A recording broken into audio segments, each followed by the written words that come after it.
When we talk about speed painting and high quality, we often consider the two terms to be at odds, and I don't necessarily think that's completely unreasonable or unjustified. However, the very fact these two things can be seen as opposite ends of the same scale means that there can be an immense satisfaction in finding the middle ground between the two. We've all seen those classic miniature promo arts of huge squads or even armies painted to a brilliant standard and massed together. And if you're anything like me, your first thought will be of absolute terror at the time it must take to pull something like that off, especially across multiple squads or scaling to an army. It's lucky then that when we're looking at miniatures based on real life military, we get to deliberately push a bit of an imperfect and scruffy look, and this can really help speed up the process a little. Combine this with some smart process optimizing, a bit of clever technique, and military style minis actually give us some great opportunities to produce amazing looking units, but really quickly. So is there actually a middle ground that we can strike that's some kind of best of both worlds? My Ariadna Rokots here took me about 90 minutes, and I feel like that's a pretty reasonable amount of time. So I want to talk to you today about how we got there and some things that we can all do to cut some time without sacrificing too much quality to our finished miniatures. My first point here is going to be on base coating. Apart from the skin and weapons, everything on this mini will be painted in a range of natural tones, greens, beiges, browns, that kind of thing. And we can actually use this to our advantage by starting out with some nice shadow tones that aren't super dark so as to need a ton of working up, but are certainly dark enough to provide strong contrast. We can then pick a single common highlight tone to mix highlights for all of these natural tones. In this case, I'm using Ice Yellow from Vallejo as a common highlight for the beige trousers, the green armour, and the brown undershirt. I'm building up a couple of stages of highlight here because I still want good contrast.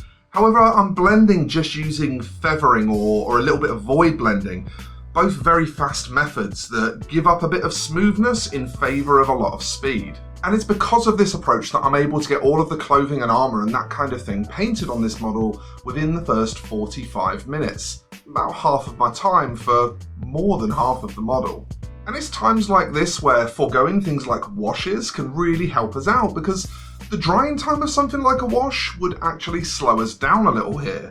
Add to this that we can speed up the drying time of normal paint by using a hairdryer, whereas if we do this with a wash, the airflow will often force that wash out of the recesses that we're putting them in and make it dry in some really nasty pools. A good reminder, I think, that sometimes it's just worth challenging the common wisdom. In this case, that washes are the fastest way to shade a miniature. My next big optimization comes in simplifying two processes that can often end up being very complex. First of all, the skin.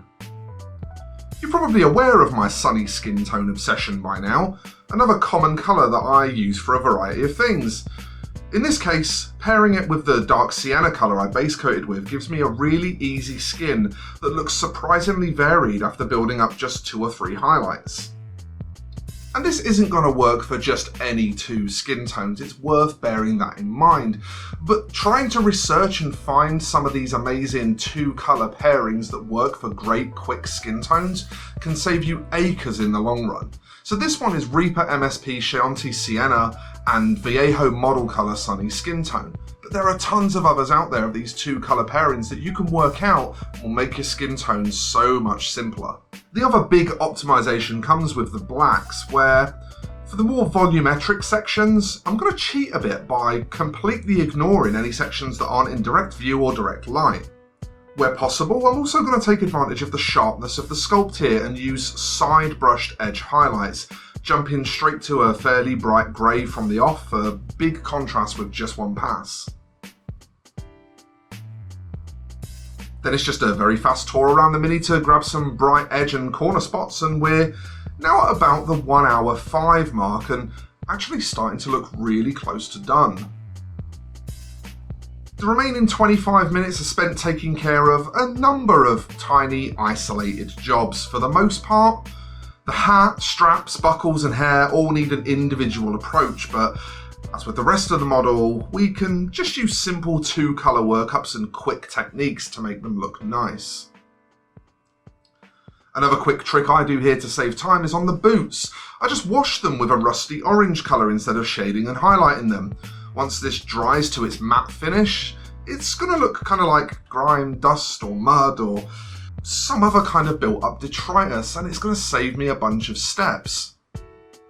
One particular area I wanted to give a spot of time investment to though was to add a quick splash of freehand here and there on the miniature. Pick super high coverage colours and shapes that you're confident to bang in one go, and you'll be able to make it look like you spent way more time on this than you actually did. Now with about 1 hour 25 spent, I'm getting close to wrapping up and really have just about enough time for a super fast basing scheme. And of course to finish my cup of coffee before calling it a wrap on this quick but quality approach to military style miniatures.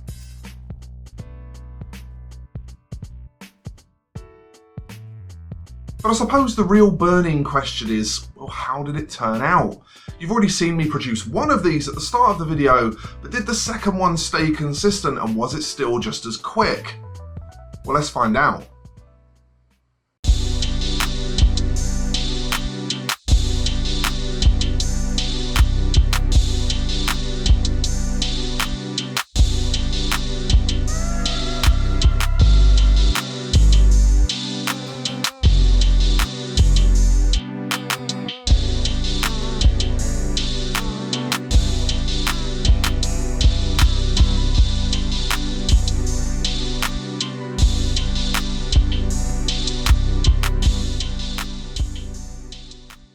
So what are the takeaways here? What did we learn?